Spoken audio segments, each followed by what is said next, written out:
Needs analysis. The most characteristic feature of a business English course design is needs analysis, as it is of any other ESP course. It is the first step in curriculum development, followed by curriculum design, material selection, methodology, assessment, and evaluation. However, these steps or these components of needs analysis need not be, of course design, need not be seen as proceeding in a linear fashion. They can be seen in a cyclic fashion, constantly informing and modifying each other. Needs analysis is actually the what and the how of a course. What is related to the content, what is to be taught, and the how is related to the methodology or the methods which the teachers are going to be using to teach this course. It is usually decided at the pre-course stage to set the course objectives.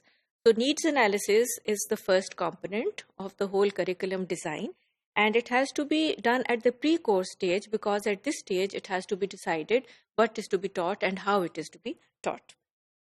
And the course objectives are to be set according to it. The course objectives are related to the learner's present and future communication and language requirements in their respective professions.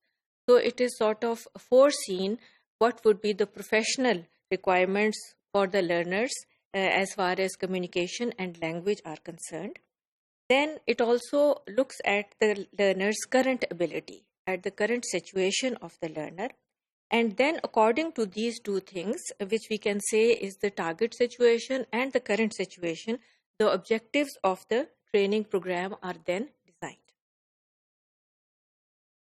So in order to set these course objectives, we need to have a certain type of information about the target situation and also about the current situation. So we need to ask ourselves, what type of information do we need to get? And then how can we get this information?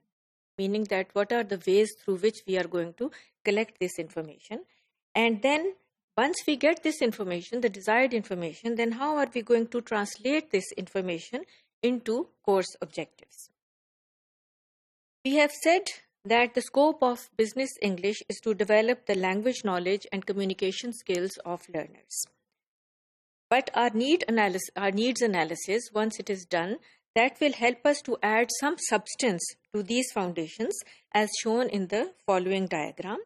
Basically, the business English course aims to teach language knowledge and communication skills. But the needs analysis will now point out how this language knowledge is related to the needs of the learners by providing general and specialist language knowledge, and then the needs analysis is also going to point out the needs of the students as far as communication skills are concerned in the general and professional field. So information for needs analysis. Now there could be many ways of getting this information. One of the very simplest is that the teacher goes and asks a series of questions from the learners or that particular group in order to find out what are the needs of that particular group. Or it could be more complex, like giving out questionnaires. Like this diagram shows, it could be like giving out questionnaires and getting students to fill them. And then it could be interviews. It could be observation of the students while they are given a task. It could be a case study, or it could be tests which test the proficiency of the learners. But a needs analysis could also be a substantial proposition. It could be a larger needs analysis, which is sometimes called a language audit. And the aim of a language audit is basically to assess the current state of the company as far as the communication is concerned, the strengths and the weaknesses of the company.